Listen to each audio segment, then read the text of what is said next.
കാന ആഖിറു കലാമിഹി ലാ ഇലാഹ ഇല്ലല്ലാഹ് ദഖലൽ ജന്ന. ഒരു മനുഷ്യന്റെ അവസാനത്തെ വാക്ക് ലാ ഇലാഹ ഇല്ലല്ലാഹ് എന്നായാൽ അവൻ തീരെ നരകത്തിൽ കടക്കാതെ അവൻ ഡയറക്റ്റ് സ്വർഗത്തിലേക്ക് എത്താൻ സാധിക്കും. അല്ലാഹു അങ്ങനെയുള്ളൊരു ഭാഗ്യം നമുക്കെല്ലാവർക്കും, നമ്മെ സ്നേഹിക്കുന്നവർക്കും നൽകുമാറാകട്ടെ. അത് ഈ മരണസമയം എന്ന് പറയുന്നത് ഒരു വേർപാടിന്റെ സമയം ആണല്ലോ. സ്വാഭാവികമായും വേർപാടിന്റെ സമയം മനസ്സ് ഏറ്റവും പതറിപ്പോകുന്ന ഒരു സമയമാണ്. അതുകൊണ്ടാണ് നമ്മൾ വിദേശ രാജ്യത്തേക്ക് പോകുന്ന ആളുകൾ വീട്ടിൽ നിന്ന് ഭാര്യയോടും മക്കളോടും ബാപ്പനോടും ഉമ്മനോടും ഒക്കെ സമ്മതം ചോദിച്ച് ഇറങ്ങുമ്പോൾ അദ്ദേഹത്തിന്റെ മനസ്സിന് വലിയ ആശങ്കയും വലിയ ബേജാറുള്ള സമയമാണ്.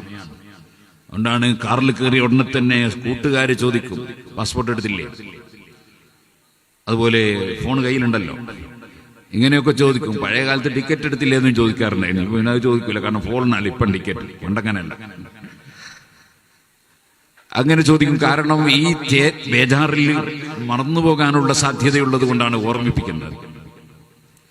എങ്കിൽ ജീവിച്ച ലോകത്തോടും ജീവിച്ച വീടിനോടും സുഹൃത്തുക്കളോടും കുടുംബങ്ങളോടും എല്ലാം യാത്ര പറയുന്ന സമയമാണല്ലോ മരണസമയം. അപ്പോൾ നല്ല ബേജാറ്, വലിയ പ്രയാസം ഉണ്ടാകുമെന്ന് പറയാനില്ല. ആ സമയത്ത് പ്രത്യേകിച്ചും ശൈത്താൻ മനുഷ്യനെ തെറ്റിക്കാൻ വേണ്ടി വരും എന്ന് പല ഗ്രന്ഥങ്ങളിലും നമുക്ക് കാണാൻ സാധിക്കും. ദാഹം മുക്കുന്ന സമയത്ത് നല്ല വെള്ളം ഇങ്ങനെ കൊണ്ടുവന്ന് കാണിച്ച്, നീ യഹൂദിയായാൽ വെള്ളം തരും, അതുപോലെ ക്രിസ്ത്യാനിയായാൽ വെള്ളം തരും, അതേപോലെ ഞാൻ നിന്റെ ബാപ്പയാണ് എന്ന് പറഞ്ഞ് ബാപ്പന്റെ രൂപത്തിൽ ചിലപ്പോൾ വരും, വളരെ ഇഷ്ടപ്പെട്ടവരുടെ രൂപത്തിൽ വരും. ഞാൻ നിന്നോട് പറയട്ടെ, ഞാൻ മരിച്ചുപോയ ആളല്ലേ, ഞാൻ നിന്നുള്ള സ്നേഹം കൊണ്ട് വന്നതാ, നീ ഇങ്ങനെ മരിക്കല്ല, നീ യഹൂദിയായിട്ട് മരിച്ചോ, അതാണ് നല്ലത്, ഞാൻ അനുഭവം പറയാണ് എന്നൊക്കെ ശൈത്താൻ വന്ന് പറയും. അല്ലാഹു സുബ്ഹാനഹു വ തആല അവന്റെ ശർറിൽ നിന്ന് കാക്കട്ടെ. ആ ഒരു സന്ദർഭത്തിൽ ലാ ഇലാഹ ഇല്ലല്ലാഹ് എന്ന കലിമയൊന്ന് ചൊല്ലിക്കിട്ടിയാൽ അത് വലിയ ഭാഗ്യമാണ്. അങ്ങനെയുള്ള വലിയ ഭാഗ്യം ലഭിക്കാൻ വേണ്ടി അതൊന്ന് ഓർമ്മിപ്പിച്ചു കൊടുക്കുക എന്നതാണ് ലഖ്നൂ മൗതാക്കും ലാ ഇലാഹ ഇല്ലല്ലാഹ്. മരണം ആസന്നമായവർക്ക് നിങ്ങൾ ലാ ഇലാഹ ഇല്ലല്ലാഹ് ചൊല്ലിക്കൊടുക്കണം എന്ന് പറഞ്ഞതിന്റെ ഉദ്ദേശം. കാരണം എന്താണ്? ഖുർആൻ പറഞ്ഞു, ദക്കിറു ഫഇന്ന ദിക്റാ തൻഫഉൽ മുഅ്മിനീൻ. ഓർമ്മിപ്പിച്ചു കൊടുത്താൽ മുഅ്മിനീങ്ങൾക്ക് ഫലം ചെയ്യും, മുഅ്മിനീങ്ങൾക്ക് അത് ഉപകരിക്കും. അപ്പോൾ അവർക്ക് ലാ ഇലാഹ ഇല്ലല്ലാഹ് ഓർമ്മ വന്നവരത് ചൊല്ലും. അതുകൊണ്ടാണ് ഇമാമിങ്ങൾ അവിടെ വിശദീകരിച്ചു, ലാ ഇലാഹ ഇല്ലല്ലാഹ് എന്ന് നമ്മൾ അവിടെ വെച്ച് ചൊല്ലുക മാത്രമേ പാടൂ. അദ്ദേഹത്തോട് ചൊല്ലു എന്ന് പറയാൻ പാടില്ല. നീ ലാ ഇലാഹ ഇല്ലല്ലാഹ് എന്ന് ചൊല്ലു എന്ന് പറയാൻ പാടില്ല. പിന്നെ അദ്ദേഹത്തിന്റെ മുമ്പിൽ വെച്ച് നമ്മൾ ലാ ഇലാഹ ഇല്ലല്ലാഹ് എന്ന് ചൊല്ലുക. അത് കേട്ടിട്ട് അദ്ദേഹത്തിന് ഓർമ്മ വരട്ടെ, ചൊല്ലു എന്ന് പറയരുത്. അതൊരു നല്ല മനുഷ്യന്മാര് ചൊല്ലുന്നതാണ് ഏറ്റവും കൂടുതൽ നല്ലത്. കൂടുതൽ അടുപ്പമുള്ള ആളുകൾക്ക് ചൊല്ലാം. പക്ഷേ കുടുംബത്തിൽ സ്വത്തവകാശം കിട്ടാൻ സാധ്യതയുള്ള ആളുകൾ അവരല്ലാത്തവരാണ് നല്ലത്. കാരണം ഈ ലാ ഇലാഹ ഇല്ലല്ലാഹ് കൊടുക്കുമ്പോൾ എന്നെ എല്ലാം മരിപ്പിക്കേണ്ട പരിപാടിയാണ്, ഇവന് സ്വത്ത് കിട്ടാൻ വേണ്ടിയാണ് എന്നൊരു ധാരണ വരണ്ട. അതുകൊണ്ട് അല്ലാത്തവരാണ് നല്ലത് എന്നും ചില മഹാന്മാര് പറഞ്ഞിട്ടുണ്ട്. ഏതായിരുന്നാലും ശരി, ഇനി ആരും ഇല്ലെങ്കിലുള്ളവരങ്ങ് ചൊല്ലിക്കൊടുത്താൽ മതി. ലാ ഇലാഹ ഇല്ലല്ലാഹ് അത് ഓർമ്മിപ്പിക്കാനുള്ള ഒരു പരിപാടിയാണ്. ഇതേപോലെ ആ സമയം വല്ലാത്തൊരു ഗൗരവമുള്ള സമയമാണ്. ആ മരിക്കുന്ന സമയത്ത് ലാ ഇലാഹ ഇല്ലല്ലാഹ് എന്ന് ചൊല്ലിക്കൊടുക്കുന്നത് അദ്ദേഹത്തിന് ഓർമ്മ വരാനാണ്. അങ്ങനെ അദ്ദേഹം ലാ ഇലാഹ ഇല്ലല്ലാഹ് എന്ന് ചൊല്ലിക്കിട്ടാൻ, ഒരിക്കൽ ചൊല്ലിയാൽ പിന്നെ മറ്റൊരു സംസാരിക്കാത്ത കാലത്തോളം പിന്നെ നമ്മൾ ചൊല്ലിക്കൊടുക്കേണ്ടതില്ല. കാരണം അദ്ദേഹത്തിന്റെ അവസാനത്തെ വാക്ക് ലാ ഇലാഹ ഇല്ലല്ലാഹ് എന്നാവുക എന്നതാണ് നമ്മുടെ ഉദ്ദേശം. അതിന്റെ കൂടെ മുഹമ്മദുർ റസൂലുള്ളാഹ് എന്നുകൂടി കൂട്ടിച്ചേർത്താൽ യാതൊരു കുഴപ്പവും ഇല്ല. അതേ സമയത്ത് മഹാനായ റിഫായി ശൈഖ് റളിയല്ലാഹു അൻഹുവിനെ പോലുള്ള മഹാന്മാർ അങ്ങനെ ചൊല്ലി മരിച്ചവർ ഉണ്ട്. അങ്ങനെ മരിപ്പിക്കാൻ വേണ്ടി ദുആ ചെയ്ത മഹാന്മാരുണ്ട്. ലാ ഇലാഹ ഇല്ലല്ലാഹ് മുഹമ്മദുർ റസൂലുള്ളാഹ് എന്ന് ചൊല്ലിയാലും യാതൊരു കുഴപ്പവും ഇല്ല. അത് ഷഹാദത്ത് കലിമയാണല്ലോ. പക്ഷേ ഇത് ചൊല്ലുന്നത് മുസ്ലിമാകാൻ വേണ്ടിയല്ല. ഇത് മുസ്ലിമാണ്, മുസ്ലിമായ മനുഷ്യനാണ് ഇത് ചൊല്ലിക്കൊടുക്കുന്നത്. നേരത്തെ തന്നെ അദ്ദേഹം മുസ്ലിമാണ്. അതുകൊണ്ട് ലാ ഇലാഹ ഇല്ലല്ലാഹ് എന്ന് മാത്രം ചൊല്ലിക്കൊടുത്താലും കുഴപ്പമില്ല. ഏതായിരുന്നാലും ശരി, അങ്ങനെ ലാ ഇലാഹ ഇല്ലല്ലാഹ്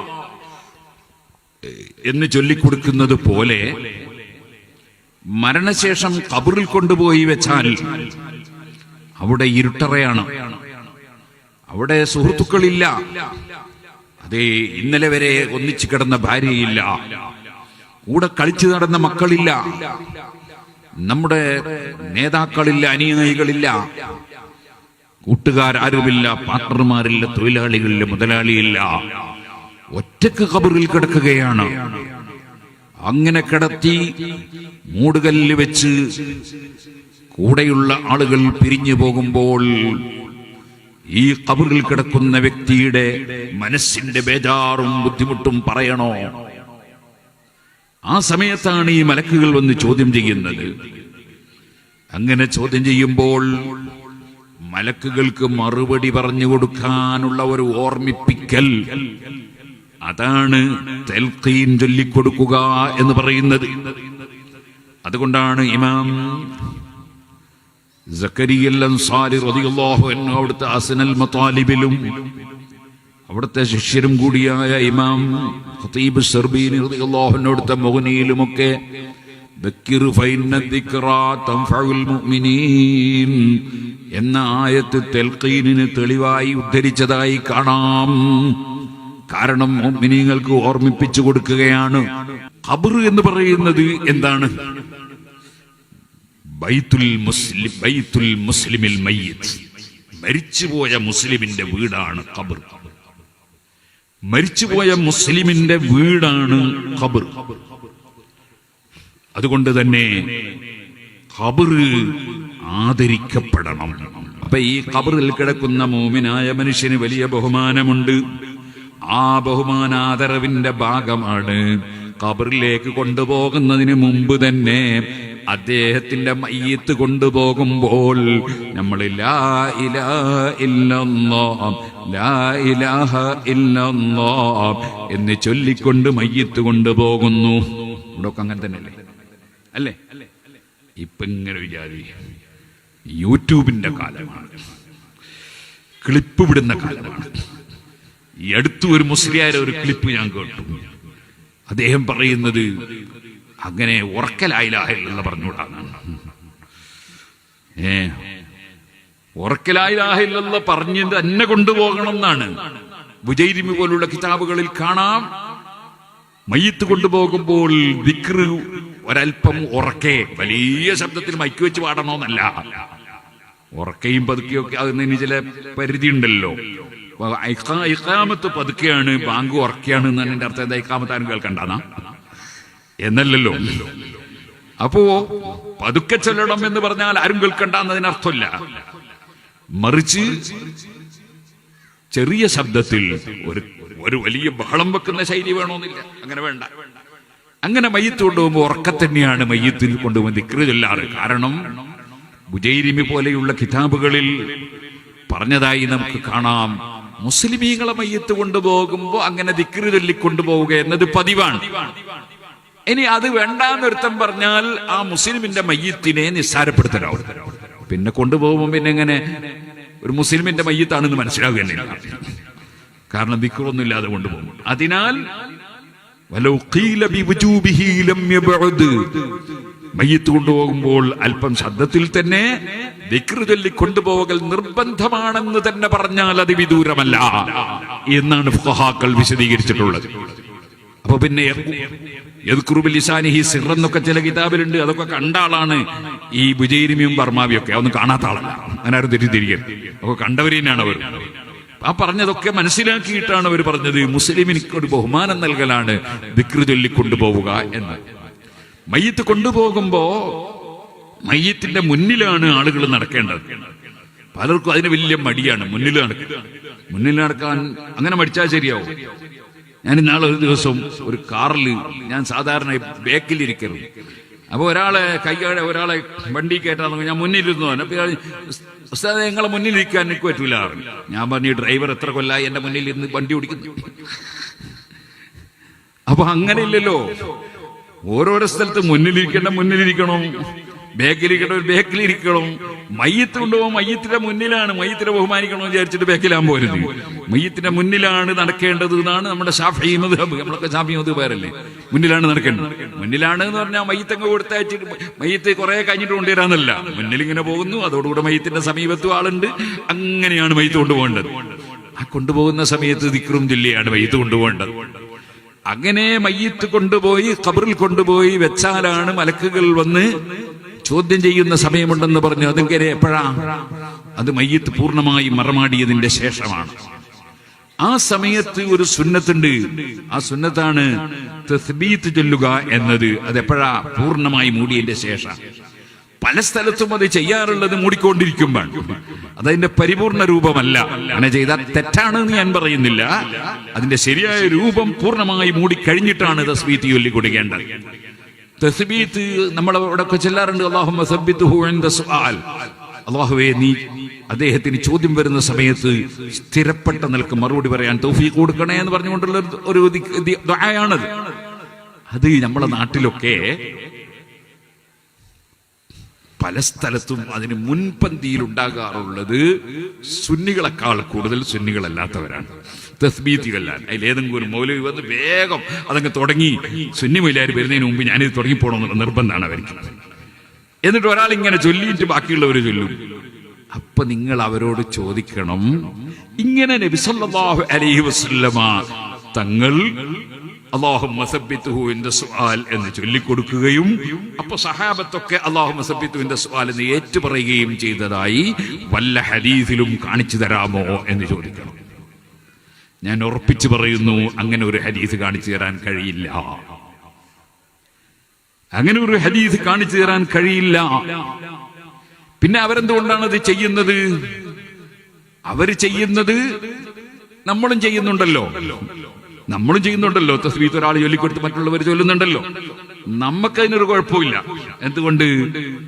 ഈ പുത്തൻവാദികൾക്കൊരു വാദമുണ്ട്. പുത്തൻവാദികൾ എന്ന് പറഞ്ഞാൽ ഉറൂസ് ബിദഅത്താണെന്ന് പറയുന്ന കക്ഷികൾ, അവർക്കൊരു വാദമുണ്ട്. ഒരു വാദം എന്താ? നബി സല്ലല്ലാഹു അലൈഹി വസല്ലം ചെയ്തത് മാത്രം കോപ്പി അടിച്ച് ചെയ്യല്ലാതെ വേറൊന്നും ചെയ്യാൻ പാടില്ല എന്നാണ് അവരുടെ വാദം. ചെയ്താൽ ബിദഅത്താവുന്നാണ്. എന്നാൽ അവരെ തസ്ബീത്ത് ബിദഅത്തിൽപ്പെട്ടതാണ്.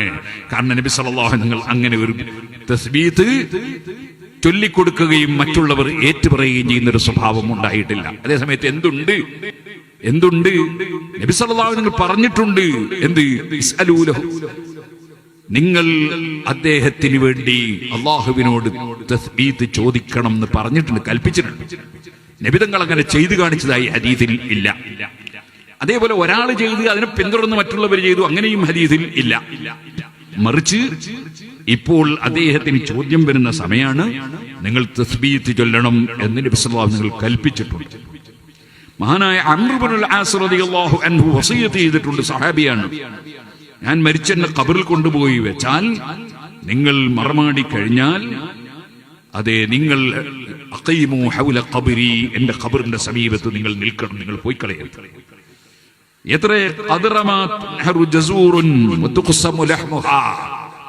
ഒരൊട്ടകത്തെ അറുത്ത് അതിന്റെ മാംസം നുറുക്കി വിതരണം ചെയ്യുന്ന അത്രയും സമയം നിങ്ങൾ അവിടെ നിൽക്കണം. വേഗം മറമാടി നിങ്ങൾ പോയി കളയരുത് എന്ന് പറയുന്നുണ്ട്. ഒട്ടകത്തിനെ അറുത്തിട്ട് മാംസം നുറുക്കിയിട്ട് തന്നെ പഠിച്ചവനെ എത്ര മണിക്കൂർ വേണോന്നിങ്ങനെ ചിലർ ബേജാറാകുന്നുണ്ടാവും. അത് അറബികളെ നുറുക്കലെന്ന് വെച്ചാൽ ഒരൊറ്റ കൈയൊരു ഒറ്റ നുറുക്കലായിരിക്കും ചിലപ്പോൾ. അതുകൊണ്ട് നമ്മളെ ചെറിയ ചെറിയ കഷ്ണാക്കി നുറുക്കിയത് അതിനർത്ഥം വെക്കണമെന്നില്ല. ഏതായിരുന്നാലും ശരി, ഏകദേശം ഒരു മണിക്കൂറോളം സമയം അവിടെ നിൽക്കണം. അതെന്തിനാണ്? സഹാബിയായ അംർ ഇബ്നുൽ ആസ് റളിയല്ലാഹു അൻഹു പറയാൻ, നിങ്ങൾ അവിടെ നിന്നാല് എനിക്ക് മനസ്സിന് വലിയ സമാധാനമാണ്. ഒറ്റയ്ക്ക് ഖബറിൽ കിടക്കുമ്പോൾ എന്റെ സുഹൃത്തുക്കൾ മുഅ്മിനീങ്ങൾ ഖബറിന്റെ അടുത്ത് നിൽക്കുമ്പോൾ തന്നെ എനിക്ക് മനസ്സിന് വലിയ റാഹത്ത് വരും. ഏതുപോലെ ആശുപത്രിയിൽ സർജറിക്ക് വേണ്ടി ഉള്ളിലേക്ക് കടത്തിയ ആ രോഗി അദ്ദേഹത്തെ കൊണ്ടുപോകുന്ന സമയത്ത് അതേ മക്കളൊക്കെ പുറത്തുണ്ട്, ഭാര്യ പുറത്തുണ്ട്, ഏട്ടനുണ്ട്, അനുജനുണ്ട്. സർജറിക്ക് കൊണ്ടുപോകുമ്പോ അദ്ദേഹത്തിന് വലിയൊരു സമാധാനം ഉണ്ടാവും. നേരെ മറിച്ച് ഒറ്റക്ക് സർജറിയിലേക്ക് വേണ്ടി ആ ഓപ്പറേഷൻ തിയേറ്ററിൽ കൊണ്ടുപോകുമ്പോ അയാളുടെ മനസ്സിന് വല്ലാത്ത ബേജാറുണ്ട്. ഇത് നമുക്ക് അനുഭവിക്കാൻ കഴിയുന്ന സംഗതിയാണ്. മഹാനായ അംർ ഇബ്നുൽ ആസ് തങ്ങൾ പറയാണ്, ഇതിന്റെ ഉള്ളിൽ മക്കൾക്ക് പ്രവേശനമില്ലല്ലോ ഓപ്പറേഷൻ തിയേറ്ററിൽ. പക്ഷേ അവിടെ പ്രവേശനമില്ല, ഖബറിലും പ്രവേശനമില്ല. പക്ഷേ എന്നെ സ്നേഹിക്കുന്ന മൂമിനീങ്ങൾ പരിസരത്തുണ്ടാകുമ്പോ എനിക്ക് മനസ്സിന് വലിയ സമാധാനമാണ്. എന്നാൽ സുഹൃത്തുക്കളെ, അവിടെ നിന്നാൽ തന്നെ സമാധാനം കിട്ടുമെങ്കിൽ പിന്നെ ആ ചോദ്യത്തിന്റെ മറുപടി ഒന്ന് പറഞ്ഞു കൊടുക്കുകയും ചെയ്താൽ വളരെ വലിയ സമാധാനമായില്ലേ? അതുകൊണ്ട് തസ്ബീത്തും സുന്നത്താണ്, തൽഖീനും സുന്നത്താണ്. രണ്ടും നിർവഹിക്കേണ്ടത് തന്നെയാണ്. അത് ഖബറിലുള്ളവർക്ക് വലിയ ഫലം കിട്ടുന്നതാണ്. അവിടെ തൽഖീന് വേണ്ട, തസ്ബീത്ത് മതി എന്ന പുത്തൻവാദം അത് അഹ്ലുസുന്നത്തി വൽ ജമാഅത്ത് അംഗീകരിക്കുന്നില്ല. നമ്മുടെ പണ്ഡിതന്മാർ അത് അംഗീകരിക്കുന്നില്ല. രണ്ടും വേണ്ടത് തന്നെയാണ്. ഇനി ഞാൻ പറഞ്ഞു വരുന്നത് ആ ഖബറിൽ കിടക്കുന്ന വ്യക്തിയെ ഒരാദരിക്കലും കൂടിയാണ്. അദ്ദേഹത്തിന്റെ ആ സമീപത്ത് നമ്മൾ കുറെ സമയം അവിടെ നിൽക്കുകയെന്നത് അദ്ദേഹത്തോടുള്ള സ്നേഹപ്രകടനമാണ്, അദ്ദേഹത്തോടുള്ള ആദരവ് പ്രകടിപ്പിക്കലാണ്. അത് വേണമെന്നാണ് അംർ ഇബ്നുൽ ആസ് തങ്ങൾ പറയുന്നത്. അതെനിക്ക് ഖബറിൽ ഫലം കിട്ടുന്ന സംഭവമാണ്. അങ്ങനെ ഖബറിൽ കിടക്കുന്ന മനുഷ്യൻ അദ്ദേഹം അതുകൊണ്ട് അനുഭവിക്കുന്നത് പോലെ ഖബറിൽ കിടക്കുന്ന മനുഷ്യന് ഖബറിന്റെ സമീപത്ത് വെച്ച് ഖുർആൻ ഓതിയാൽ ഖബറിലുള്ള മനുഷ്യന് വലിയ ഫലം ലഭിക്കുന്നു. അതുകൊണ്ടാണ് ഇമാം ശാഫിഈ റളിയല്ലാഹു അൻഹുവിന്റെ സമീപത്ത് വെച്ച് അവിടുത്തെ ശിഷ്യന്മാർ എത്രയോ ദിവസം ഖത്മുകൾ ഓതിയിട്ടുണ്ട്. മരിച്ചവർക്ക് അവരുടെ പേരിൽ ഖുർആൻ ഓതുമ്പോൾ ഫലം കിട്ടുമെന്ന് ധാരാളം സംഭവങ്ങൾ ഇമാമിങ്ങൾ രേഖപ്പെടുത്തിയിട്ടുണ്ട്. എത്രത്തോളം നബി സല്ലല്ലാഹു അലൈഹി വസല്ലമ തങ്ങൾ രണ്ട് ഖബർ കാണിച്ചിട്ട് ഈ ഖബറിൽ ആളുകൾ ശിക്ഷിക്കപ്പെടുന്നുണ്ടെന്ന് പറഞ്ഞതിന് ശേഷം ഒരു ഈത്തപ്പന മരത്തിന്റെ പച്ചയായ കഷ്ണം രണ്ട് കീറാക്കിയിട്ട് ഓരോ ഖബറിന്റെയും മേലെ കുത്തിയൊരു സംഭവം സഹീഹുൽ ബുഖാരിയിലുണ്ട്. ആ സമയത്ത് അവിടുന്ന് പറഞ്ഞതിൽ അല്ലഹു യുഖഫഫ അൻഹു മാ ലം യബ്സാ, അത് ഉണങ്ങാതിരുന്നാൽ അതുകൊണ്ട് ആ ഖബറിലുള്ളവർക്ക് ഇളവ് കിട്ടുമെന്നാണ്. എന്ന് പറഞ്ഞാൽ അതിന്റെ ഉദ്ദേശം എന്താണെന്ന് ഇമാമിങ്ങൾ വിവരിക്കുന്നു. പച്ചയായ മരം തസ്ബീഹ് ചൊല്ലും, എല്ലാ മരങ്ങളും തസ്ബീഹ് ചൊല്ലുമെങ്കിലും പച്ചമരത്തിന്റെ തസ്ബീഹ് പരിപൂർണമാണ്. അങ്ങനെയുള്ള മരത്തിന് തസ്ബീഹ് ചൊല്ലുമ്പോൾ ഖബറിലുള്ള വ്യക്തിക്ക് ആ തസ്ബീഹിന്റെ ബറക്കത്ത് കൊണ്ട് ഫലം കിട്ടുന്നുവെന്നാണ്. അതുകൊണ്ടാണ് ഇപ്പോഴും ഖബറിന്റെ മേലെ പച്ചയായ ചെറിയ സസ്യങ്ങൾ പലപ്പോഴും ഊന്നുന്നത് നമ്മൾക്ക് കാണാം. അതിന്റെ കാരണം ആ ഹദീസാണ് അതിന്റെ തെളിവ്.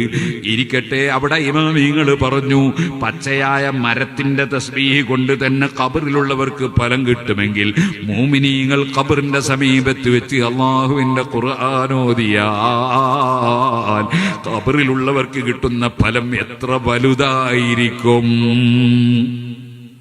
അതുകൊണ്ട് ഖബറിന്റെ സമീപത്ത് വെച്ച് ഖുർആൻ ഓതുക എന്നത് ഖബറിലുള്ള വ്യക്തിയോടുള്ള ആദരവും സ്നേഹവും പ്രകടിപ്പിക്കുന്ന ഏർപ്പാടാണ്.